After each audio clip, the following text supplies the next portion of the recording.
Hello, I'm Josh from Crunch Media, and welcome to episode 1 of Talent Talks, the podcast where we hero professionals within the talent attraction and recruitment marketing space. And a big welcome to Rob Ryan, our canary down the mine shaft, so to speak, Recruitment Marketing Manager over at Babcock. So, Rob, thank you so much for joining me. Oh, you're welcome. You're welcome. I'm honoured to be number one. Well, yeah, it's good. I know we spoke about this about this a couple of weeks ago or over the last few weeks, and you said you'll say anything controversial that I want to get views. But I can confirm I haven't put you in the spotlight to do that. Yes, yes, I'm happy to say something controversial. Um, so, using Indeed is woke. There you go. No, Don't tell them I said that; they might get annoyed. I'll, it's fine. I'll keep on with that note. But no, Rob, thank you so much for joining us and giving us your time. So, the way that we want this to work for kind of new listeners and hopefully for the podcast series moving forwards, we've got some really exciting guests lined up. We'll talk about where kind of these individuals have come from, what was their journey into the TA industry, what's it look like, what their personal view is on kind of best practice and within TA recruitment marketing, and what are the major challenges facing the market and how they see the market moving forward. So, Rob, to kick us off, introduce yourself. How's it? Who are you? How do you get it? Yeah, who am I? So I've been working for around seven. I worked this out before the podcast. I put in the date I joined my first job, and it spat out 17 years and 53 days, which is 6,234 days overall in recruitment marketing only. And yeah, I mean, my journeys, I've worked for quite a lot of different organisations. So starting off my career in recruitment marketing agencies before moving into the RPO space, and now spent the last 4 years working in-house as a recruitment marketer as well. So I've done all three basically. Ticked all three of the biggies off your list. And Yes. what was that journey like? Obviously, you kind of have experienced different pressures and have different factors going on in kind of every different stage. We all know what the RPOs can be like versus those creative agencies. What Yeah. was the experience between the three?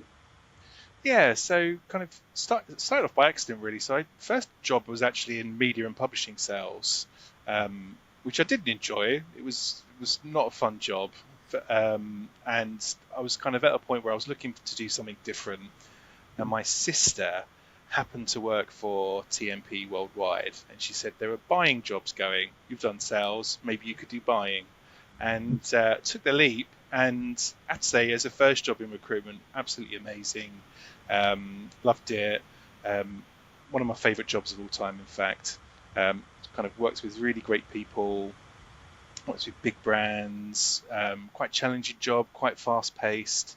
It was, and as a buyer, you got treated really well by the suppliers. So quite often you'd be taken out for lunch or for dinner, or you'd get taken to an event. So you got treated a bit like a lord. So it was quite nice, but wasn't my only job in creative agencies. So I also worked for 33 in Bristol as an account manager. So the job changed, and with both those jobs, they're very fast paced. You learn a lot because you're always working on more than one client, or helping out even more clients by helping your colleagues. And you learn a lot about creativity, what that process is like. You learn about stakeholder management, always thinking about your clients and what they need. And you learn how to be organized. You have to be really organized to work in those places. Um, uh, Got to the end of my time there when started to burn out. I mean, that's quite typical for people working in agencies. They are very busy places. But I also realized that it wasn't really the full picture when it comes to recruitment. So recruitment marketing is very much just one angle. Sometimes you could run a really great campaign, but it still fall completely flat and do everything right, but the right result doesn't come. So next step was going into RPO, and worked with both Alexander Man Solutions and Manpower, again working with really big brands. And RPOs are interesting. I think a lot of companies use RPOs mainly because they don't want to spend a lot of money on recruitment. So you really get into resource management, learning about process, problem solving, and all those types of things. And you start to really get quite heavily into return on investment and how your ATS systems and other things work around that to make sure that you've got a good story to tell around what you're doing, all of those things. But I think there was always an itch to want to go in-house, even during my RPO days, and thankfully got the chance to do that.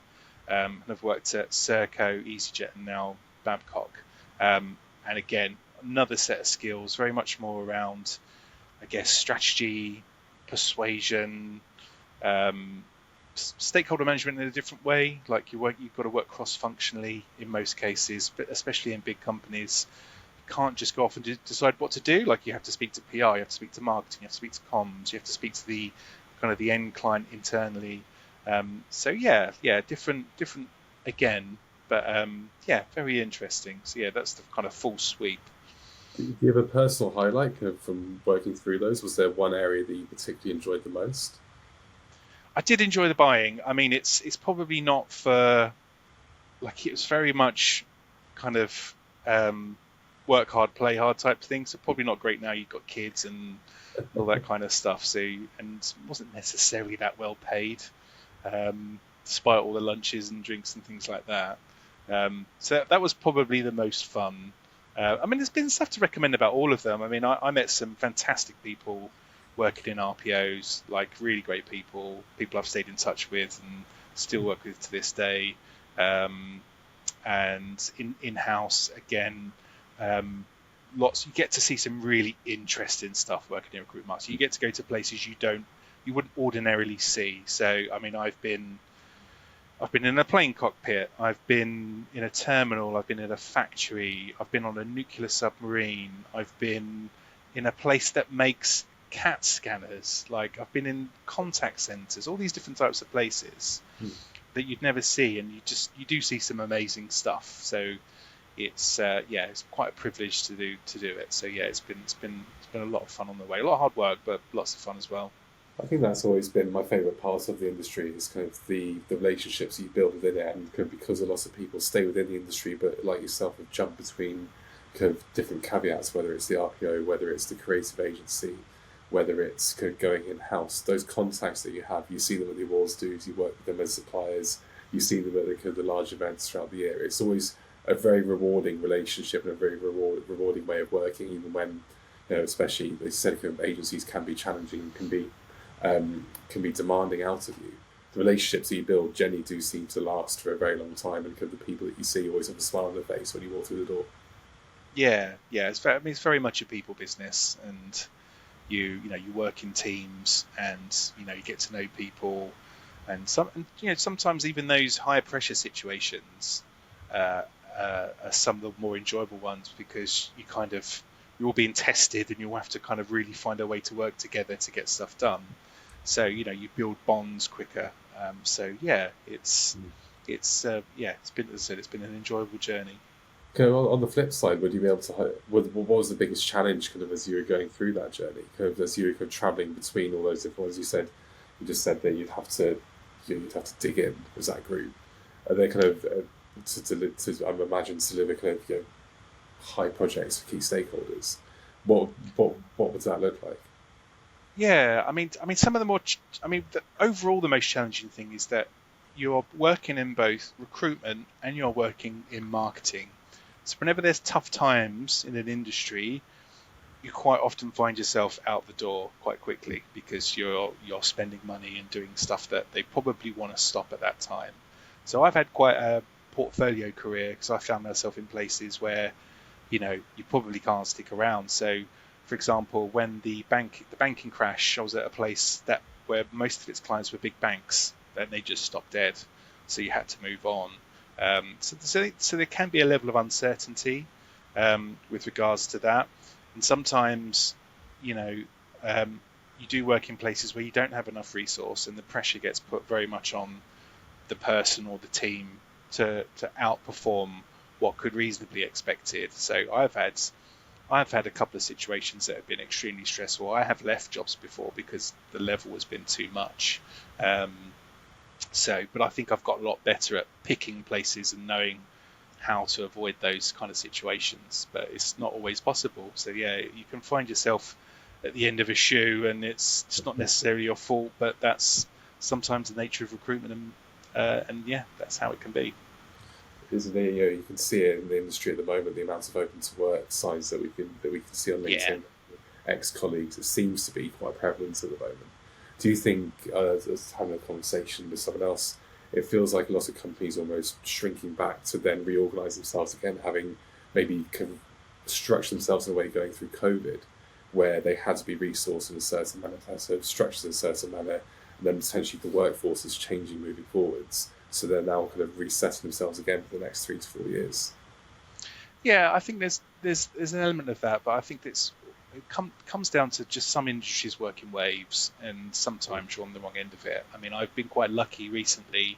So I worked at Serco during the COVID pandemic, just at the point where public services were one of the main things that was still operating during that time. They were looking at test and trace. They were cleaning hospitals at that time. Prisons and other things stayed open, so we were busier than ever. When everything opened back up again, I was at EasyJet, so travel started booming, and again very busy. And now, we're in a period of uncertainty with regards to global security, stuff happening in Ukraine. I'm now in defence, and it's wasn't. I'd love to say I planned it out specifically for that. I haven't, but I think as some go up, some will go down, and as I say, sometimes you're just on the wrong end of it. So. That's an incredible three career step journey of being able to time it with all those different things in the market. And I kind of having seen so many different sectors and so many sectors change over the course of the last 17 years of your career, have you got any thoughts on what the best practice is for talent attraction and where you see yourself driving the most impact?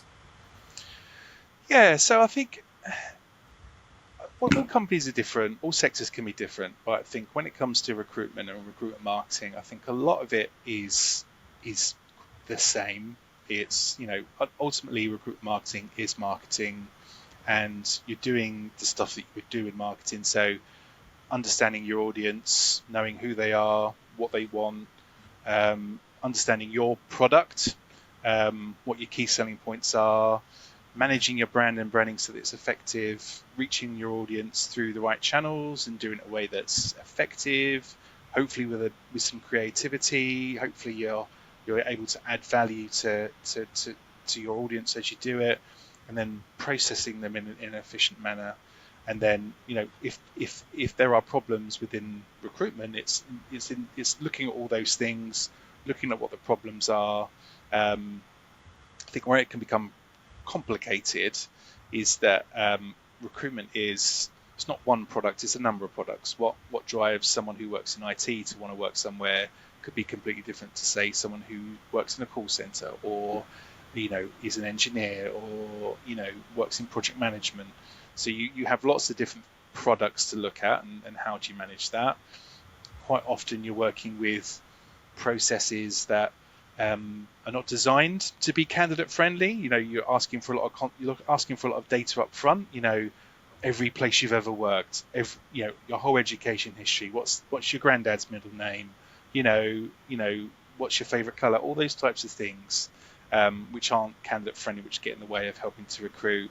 And you have systems that can be very expensive to change. So quite often, you'll set up an ATS and never touch it again until you get bored of it, and then go off and buy another one and do the whole process all over again. So yes, there's all these kind of hurdles in the way that you have to get through, regardless of industry. And sometimes, as I often say, which is a bit of a catchphrase of mine, is that sometimes a recruitment problem has a HR solution. So you can tell me till you're blue in the face that you want to recruit someone with X skills, but if you're not paying enough, if there isn't enough people locally, if there's a national shortage of skills, if you're naming your job wrong, if you're asking for too many skills, like, you're always going to struggle. So you learn to build up a defense against that by really looking into data, convincing people that actually you maybe need to think about some of those other things before you then start spending money on recruitment and recruitment advertising, looking at what the competitors are paying, what your competitors are doing, all that type of stuff. So you've got to tackle the root causes regardless of the industry that you're working in, and it's a similar-ish process for all of them. I think that sums up quite nicely. As a recruitment marketer, you're not just thinking about brand, you're not just thinking about the bottom of the funnel either. It's that full funnel approach, isn't it, that you're having to consider, and all the way through to analytics and insights. And like you said, recruitment marketers and talent attraction experts are having to handle multiple ATSs in different times that are maybe legacy as well, that they don't even want, as they've inherited these pieces of software that are bulky. You've gone through a procurement process. The right people haven't been involved at the right time. What's your experience in that space? Have you had to navigate that a lot through your career? Yeah, I think it's, as I mentioned, like sometimes you've got systems and just no one has done much with them. So quite often you'll go in and there will be process inefficiencies, or there'll be functionality that's not switched on that you then need to go out and try and sort out and really dive into the functionality of the systems you got.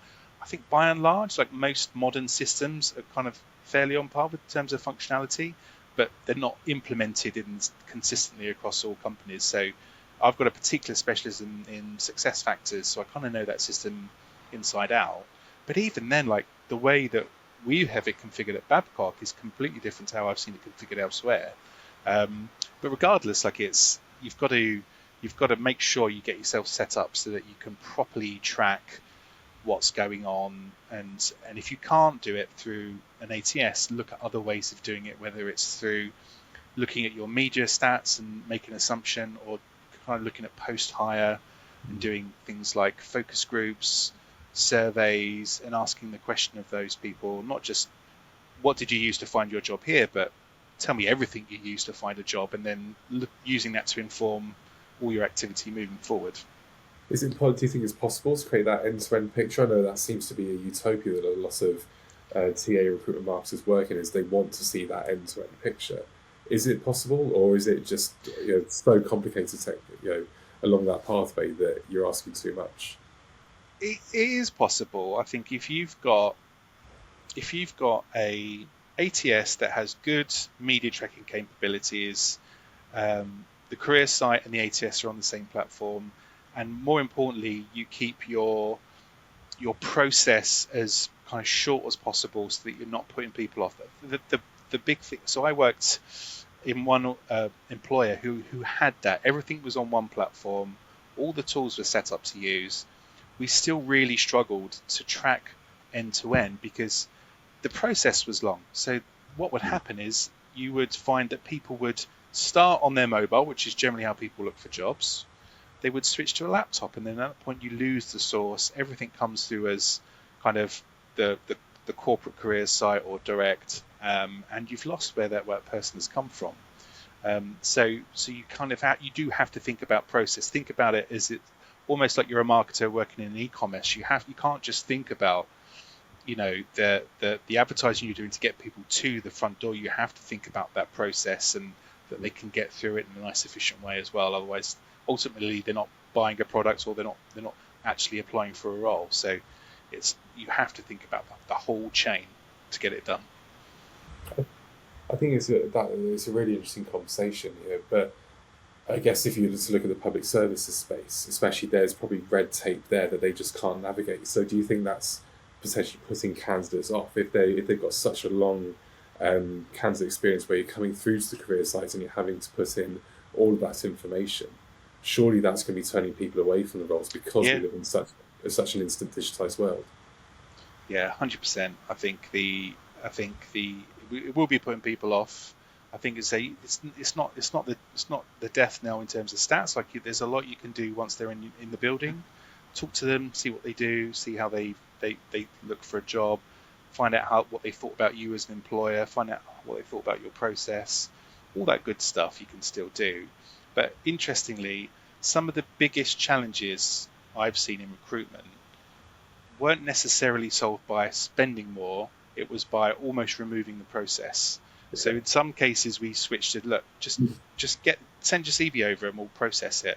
More people applied, more people who would never think to sit through a process applied, and you hit your number. Like you have to do a bit more work to kind of get them through from your side of things. But it's a lot better than not having that person in your business. So you have to think of that trade-off sometimes. It's crazy how much that works sometimes if you're struggling to recruit. I think ultimately, recruitment and talent attraction is a people business at the end of the day. So being able to have that face to face is so important, and being able to connect with people on that level. And potentially, there's an argument that we're living in a world now that is so focused on the bottom line and operational efficiency and conversion rates and all those different bits and bobs. I know we spoke about before kind of where the EVP lands in that, and how do you build communities and how do you communicate to those. And I think it's Rory Sutherland was talking about over at Ogilvy, how there's so much of a focus on the bottom line and an ROI. It's easy to forget the brand awareness piece. It's easy to forget the communication piece, where you're trying to engage with candidates at that level. What is the give and the get from working at Babcock? What's the give and the get from working at EasyJet? What does it look like to be there? And I think you had a couple of thoughts on that as well, didn't you, Rob? Yeah, I think when it comes to that, I think that's where kind of going back to that, what does good marketing look like? It's around that whole creativity side of things, and looking at what's going to make people respond. I mean, it is getting harder. I regularly go on kind of forums for recruitment marketers to discuss things. One of the things that people say all the time is like EVP is dead.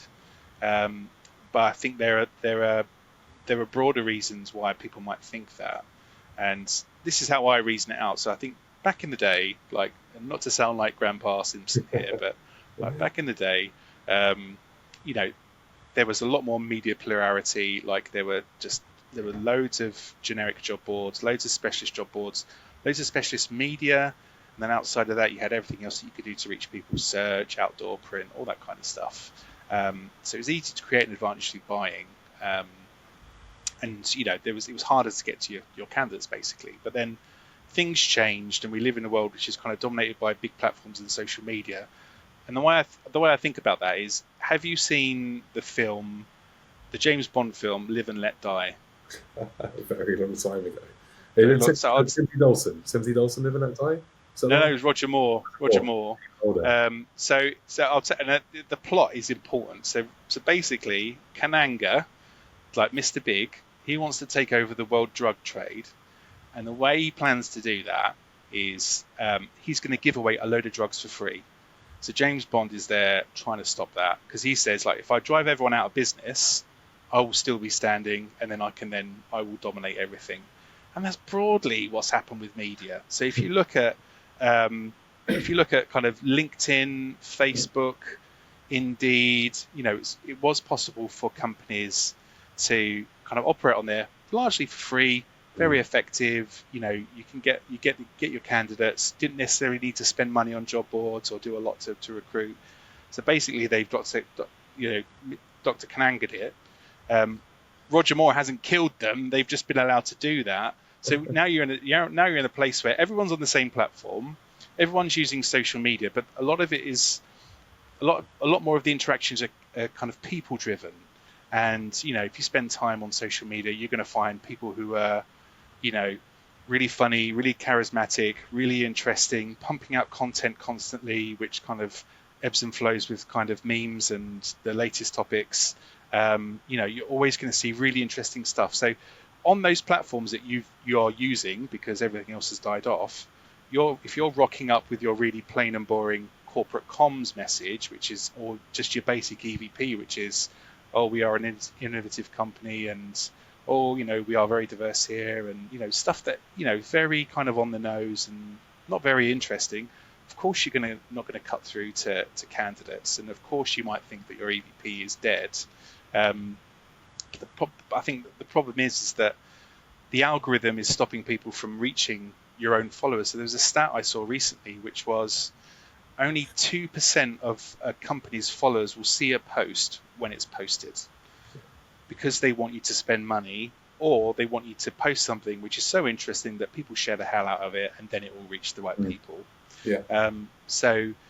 So I think that's the challenge that everyone has got at the moment. How do you become more interesting? How do you empower your people to be the ones doing the communication for you? Extremely tough in corporate environments. corporate comms, PR, marketing teams don't really want people to do that. They go off message. They will maybe do something that might be controversial, but unless you kind of invest in having those ambassadors and having your people reach out and do the talking for you in an interesting way, then you're always going to kind of be stuck in first gear. People aren't going to listen to your message, and they will listen to you. I mean, the alternative is you just give me thousands of pounds and I'll push the message to people, but you want that creativity and you want that involvement from people who can put things in a much more up-to-date method, basically. I think that is the challenge. Obviously, paid media is the platform's answer to the algorithms, isn't it? As you said, if they're restricting that growth, then you have to go down a paid media route to try and break the noise a little bit, to try and infiltrate, get in front of people, and get to people's news feeds. How do you navigate that at Babcock? Well, what's that? Because I'm assuming you can't just walk onto a submarine with a TV camera. What's the... No, you will get shot if you do that. Please don't do that. I haven't tried it. How do you achieve that in the sector that you are today, to communicate to the audiences that you want to engage with? It's a tricky one. It's a debate that we're having. I mean, first thing to say is that you're right. Like, we're working in defence.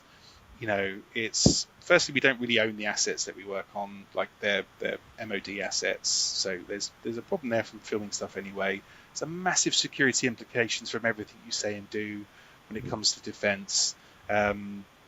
So in that respect, in that kind of environment, it is quite hard to empower people to create content around that, because you don't want them walking around with a camera, and it's because there are real life implications from doing that.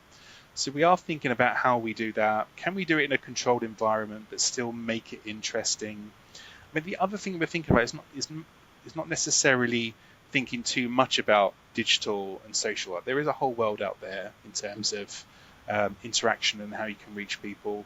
So a lot of what we're doing actually is more around kind of in-person stuff, and more kind of outdoor and experiential stuff, because you can still have a level of control over that in terms of the message and what it looks like, but it's a lot more interesting for people. So, for example, there's a manager who I speak to, hiring manager I speak to, and he says, Rob, if you bring people on site, they're sold. They'll see what we do, they love it, they'll sign up the next day. Like, all the stuff that Babcock do, it's absolutely fascinating. Like, seeing a frigate being built, seeing a tank being repaired, and knowing that tank has come from Ukraine and you're helping with that war effort. Seeing people from the armed forces and talking to them and knowing and understanding how you help what they do, there's a real power to that. So it's part of it is maybe we don't necessarily try and compete in that area, and we look at what else we can do. Look local, look in person. One of the things another thing we've done recently is we've entered into a partnership with Dunfermline Athletic Football Club. And the reason why we did that was two reasons. One, everyone who works at one of our sites pretty much lives in Dunfermline, and the club is bang right in the middle. That makes sense. I was wondering where the connection was, because you're I'm not a Pars fan normally. No, it's not. It's not that. So everyone lives in Dunfermline pretty much, but they also do loads of community-based stuff as well. So they recently did a free movie night. Just apply. We give you a ticket, turn up at the stadium, and we'll show you a few films, like a big family community event. They also did the Euro fan zone. So for all the Scotland games, they showed all the group matches on the big screen in the stadium, so you can watch it along with all the fans. So we sponsored all of that, reached tens of thousands of people, kind of in person and kind of via social. It wasn't necessarily even to recruit, it was just to let people know who we are and what we do, and we are supporting something local. So I think we're potentially looking at areas away from digital where we can make a difference in that respect. And there's lots. We get some really good ideas when we talk to our people as well. So we may just completely skirt it and do something different. So yeah, it's amazing. To create those connections in person, I think is like we said before. We're in a people business, so to be able to engage with people in that way, and that creates culture, and that creates something that people want to be part of. So you're Yeah. creating that employer brand within the communities that you engage with. I think it's fantastic that things do. And so, do you see that as part of the talent attraction industry in the next 3 to 4 years? Where do you see it moving to? It sounds like you're having to navigate a few challenges based on the sector you're in. Yeah. What's the utopia? Yeah. For me, first thing to say is some of the feedback that we get in is along that line. So we recently met with a lot of graduates talking around how we could improve things. The demand from graduates who you think are all digital was, we want to see more in-person stuff. We want to come and see you. Like, we want to come and meet the managers when we have our interview process. We don't want to go through purely digital processes anymore.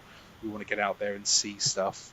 Same for managers. They want to see candidates as well. They don't want to just see them on day one. So I think there's a big pushback on digital in general that's going to come, and so yeah, I think that's really interesting. But generally, I think for recruitment marketing, like, blue sky thinking for me is having recruitment marketing treated more as a specialism, more something that perhaps needs to not necessarily stand alone, but that needs to have its own particular focus.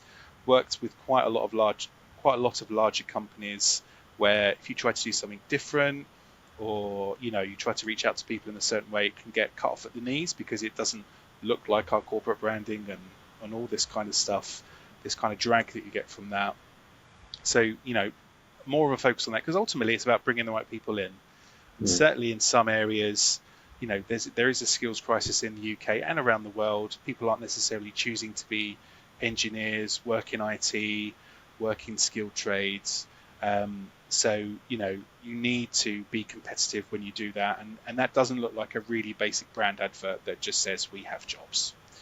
The other side of it, I think, is moving away from those really restrictive recruitment processes, moving away from really restrictive systems as well, and being able to give people the kind of treatment that they would expect from a normal process. Like, if you go and buy something on an online shop, it's not hard, and it's buy that by design. I think applying for a job should be the same, and I know that does increase the number of applications you get, but as I said, I think the more people you see, the better outcomes you get from recruitment. So as long as you've got a good way of assessing those people, then it does lead to better outcomes, I think. So There's even methods at the front where you can target it in a certain way. So hopefully, even if you increase the volume, I know a lot of recruiters won't want 30% more volume because that often means 30% more work. But you can target it in certain ways, so you can turn that tap off a little bit too.